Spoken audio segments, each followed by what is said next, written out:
So guys, this is the big one. In a series that's called Back to the Future, this is the only one where they actually go to the future. The far-off future of 2015. And with this review coming out in 2020, they still went to the past.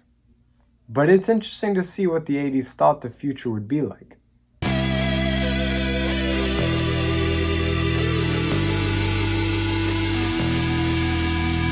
Back to the Future Part 2. Bum bum bum bum. Nope, I'm not singing in this one. I'm done with that. So like I said in my intro, this one is the big one. This is the one where they actually go into the future of 2015. And like we saw at the end of the first movie, Doc Brown already went into the future and found some horrible thing that they need to fix with Marty and Jennifer's kids. But before we get into this one, a little background is in order, because there was never a plan to make a sequel to Back to the Future. It was always supposed to be this standalone movie, and they put in that little gag at the end with the ship flying away as kind of a last-minute joke to throw in to give the finale a bit more of a punch. In fact, Robert Zemeckis and Bob Gale have gone on record saying that if they knew that there was going to be a sequel, they would have never ended the movie the way they did. And that was mostly because they wanted to leave the time-traveling antics to just Marty and the Doc. But they ended it the way they did, and for this script, they really had to think about where they wanted this franchise to go. And you'll see in this movie that there's a lot that's set up in this movie that doesn't get paid off. Unlike the first movie that set things up and paid them off all in one movie, this one sets things up that don't get paid off until the third movie. And I'll discuss those things when they pop up. But really what stands out about this movie in particular is the act structure. Now when I was a kid, this movie was always my favorite, but watching it again, I think I do like the first one better. But I think the reason I liked it more as a kid was because it had a lot more time-traveling antics going on. In this movie, while there is a lot of DeLorean action and time traveling, they break it up very cleverly in that each act has its own time period. For example, it opens up exactly where the last film left off with the closing scene with Jennifer, although it's a different Jennifer this time. This time she's played by Elizabeth Shue, who you may know from The Karate Kid or Adventures in Babysitting. And in my opinion, a much better choice for Jennifer. But just like before, the scene plays out the exact same way. They get in the time machine, they go up in the clouds, and they gun it to 88 miles an hour. But now we see where they go. They went to 2015, and now we get to see what it looks like. So the first act is all set in 2015, and this first act is all set up. They set up so much stuff for both the rest of the movie and for the next movie, but they also have some fun gags about what life in Hill Valley could be like in 2015. And you get some of it right. Instead of these hoverboards, we have these hoverboard-ish things. Honestly, why did they call them hoverboards? They don't even hover. They got right how TV would look in the future with a million different channels. They got dehydrated foods, they got VR glasses, and a lot of the cars look like they were designed by Elon Musk. But then you got the fantastical things like highways in the sky, flying cars, the real hoverboards, and thumbprint scans for doorknobs. Although, that might not be far off. But yeah, 2015 is an interesting example of what the 80s thought 2015 would be like. And the writers knew that they wouldn't get everything 100% correct, but they just wanted to have fun with it. They're like, okay, what would be the most visually interesting type of 2015? And it is really cool to see. And most of the 2015 stuff is why I liked it so much as a kid. But now that 2015 has kind of come and gone, it does lose a little bit of that wow factor when you know that 2015 didn't look like it. But of course, you gotta get that classic Hill Valley crane shot with Marty looking amazed and out of place, you know, like the Sandman scene from the first movie. And this is where you know that the attention to detail in the first movie wasn't for nothing. They continue that same attention to detail in this movie and even into the third movie. Because if you remember in the first movie, they put a lot of focus in showing how the movie theater, the gas station, and the clock tower changed over time.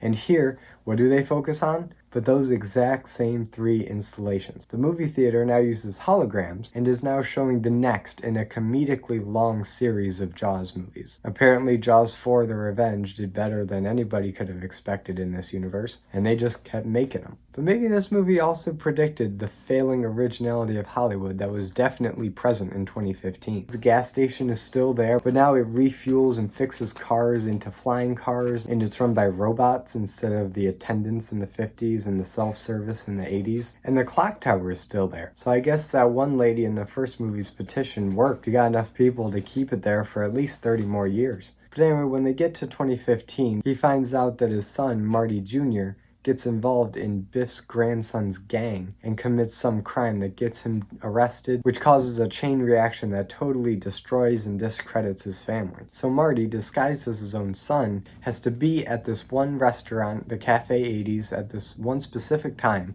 so that he can tell Griff, Biff's cybernetic grandson, no, and that he's out, so that way he'll never be involved in the crime, never get arrested, and that his family will be fine. And in true Back to the Future fashion, it doesn't exactly go as planned. But when you're in the Cafe 80s, there are a couple things to note. First of all, it's hilarious seeing what they thought 2015 would think the 80s were. And they have this old arcade machine that I think is called Lone Gunman, but if I'm wrong, here's the real title. And he remembers that he's a crack shot at this game, and there's two little boys, one of which is played by a very young Elijah Wood. And Marty really is a crack shot. He plays the game and wins, gets a high score, but the kids aren't impressed because you have to use your hands, and that's like a baby's toy in 2015. And again, with the digital age, kind of spooky how accurate that is. So yeah, and this video game is one of those references. It was nowhere in the first movie. They put it in here, and it never really shows up again, the fact that he's a crack shot. But remember that for when I get to part 3, because that is when it pays off. And another instance of this is in the same scene where Griff confronts Marty, and of course Marty tells him that he's out, he's not interested, but then Griff calls him a chicken. And if you know anything about Back to the Future, you know that nobody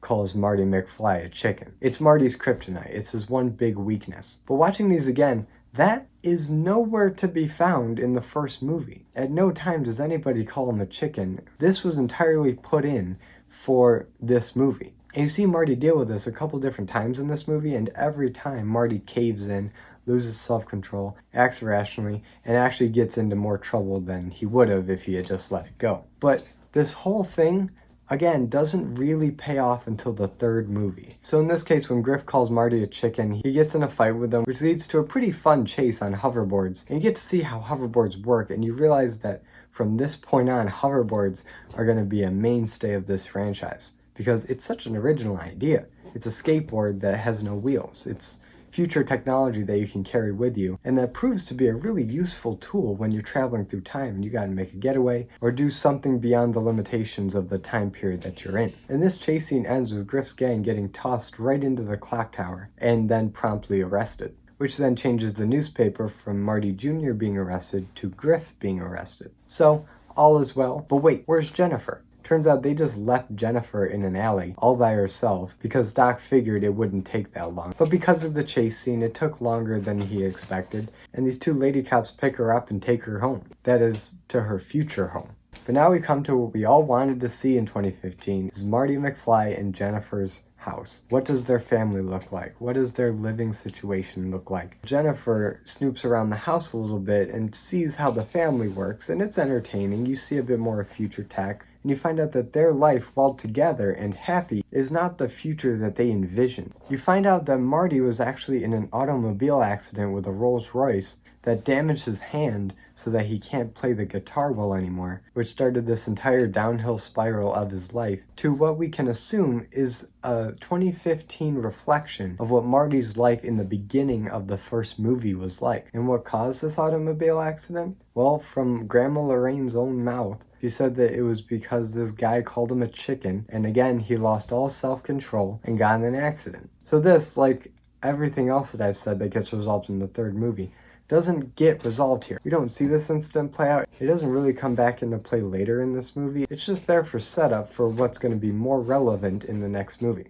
Oh, and we get yet another instance of someone calling Marty a chicken, is that after dinner, Marty goes into the den and has a call with Needles. Who's Needles? I don't know. He's a new character just thrown in. Apparently him and Marty go way back, and Needles dares him to do this illegal scan that if it works, will get him a whole bunch more money, but if he gets caught, he'll be fired immediately. And what happens? He gets fired immediately. He gets this fax that just says, "You're fired." Yeah, there's no way people still use faxes in 2015. It would have definitely been an email. But that video call, that's accurate. So Jennifer is privy to this entire conversation because, you know, she's snooping around.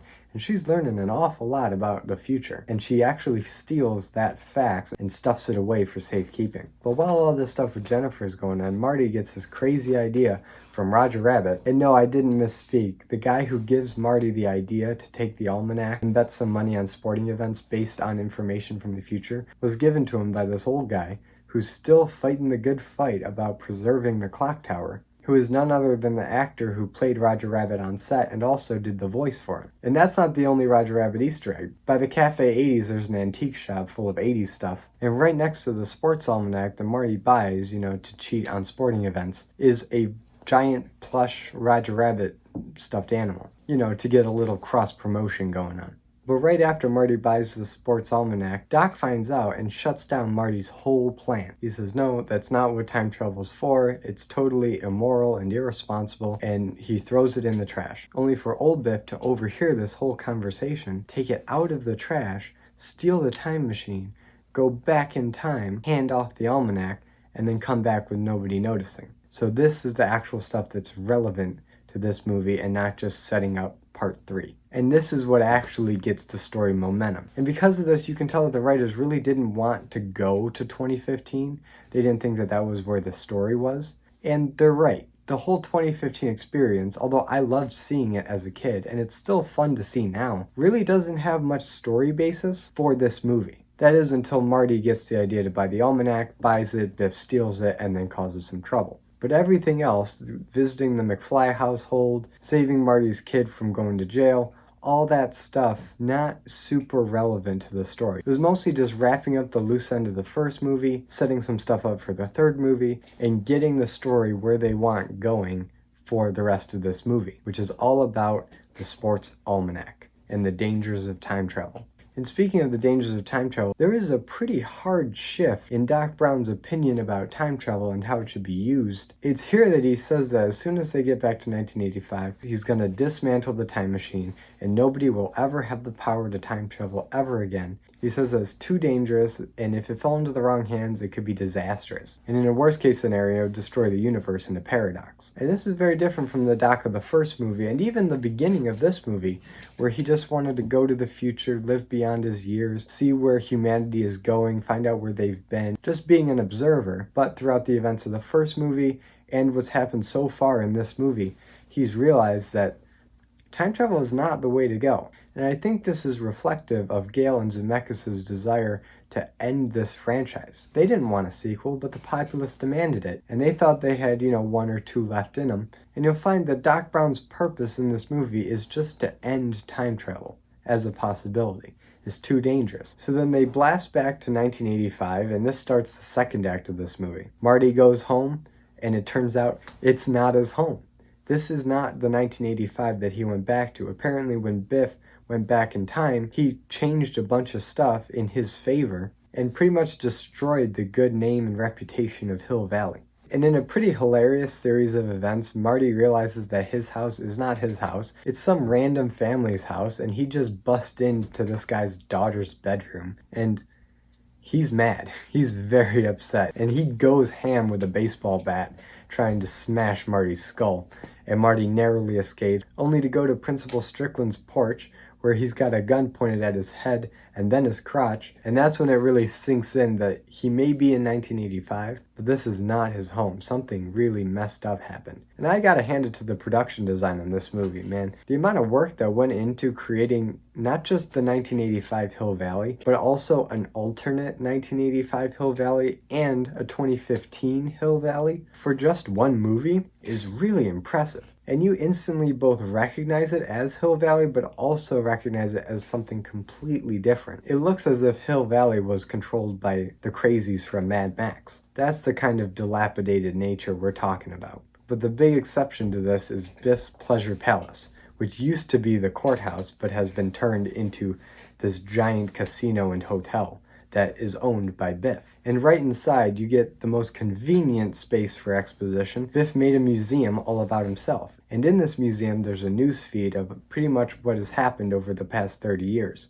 Biff ended up betting on horse races and sporting events and winning every time, giving him the nickname the luckiest man in the world. And that gave him enough power and influence to basically take control of Hill Valley and make himself like the biggest, most wealthiest person in the world. And on top of that, he actually married Marty McFly's mom, who was the girl that he had the hots for ever since high school. And somehow George McFly got out of the way. And it's also here that we get yet another setup for something that pays off in the third movie. Part of Biff's newsreel goes back all the way to 1885, the Old West, where Biff's ancestor, Mad Dog Tannen, was a feared gunslinger. And again, watching this movie, you're like, that's a weird thing to put in.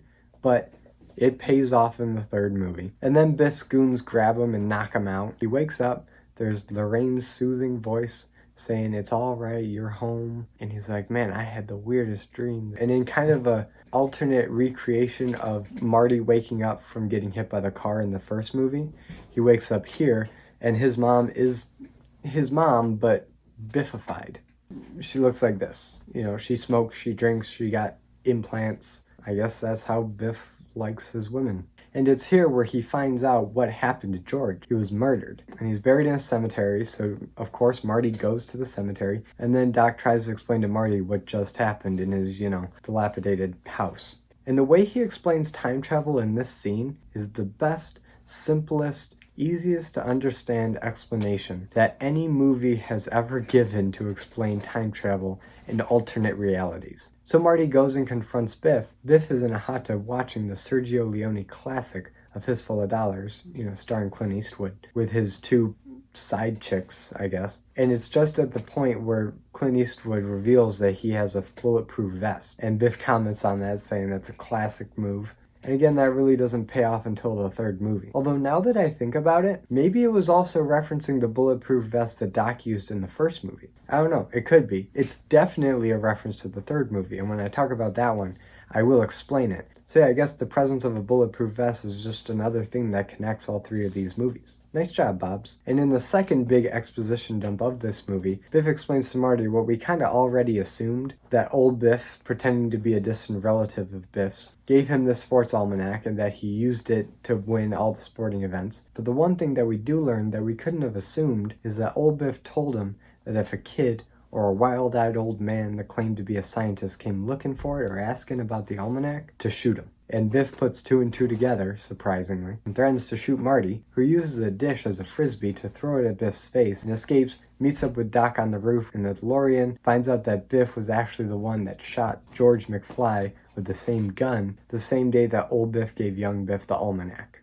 Oh, and that whole bit with the throwing the pie plate at him, that also comes back around in the third movie. Stay tuned. So now we're going into the third act, and once again we're back in 1955, the night of the big lightning storm and dance that was pretty much the climax of the first movie. And we get to relive some of the highlights of the first movie, but from a different perspective. This time we get to see more of Biff's side of the story and how he viewed the events leading up to and including the dance. And that he's constantly on a mission to get Lorraine to fall in love with him. And this time we get a line that we didn't get in the first one. Lorraine tells Biff that she wouldn't go with him even if he had $1 million, which alludes to what we've already seen in the future of 1985, where Biff controls everything, that he does manage to get her in the end. But then we see old Biff interact with young Biff, and it's pretty hilarious to see the same actor do a dual role like this, because Biff has always been just your standard stock bully character. But now you see a little bit more dimension to him, where he's still this bully in 2015. He's older and a little less stupid, and when you see him interact with his younger self, he's just like, my goodness, how could I have been so stupid? And it's hilarious. Why don't you just make like a tree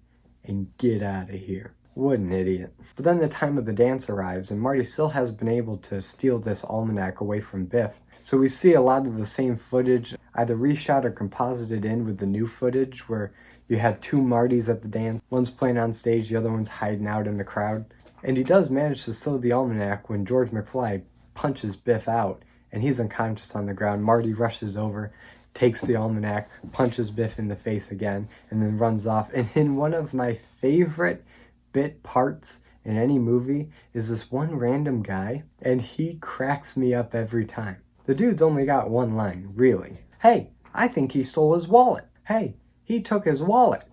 He just stole that guy's wallet. I think he stole his wallet.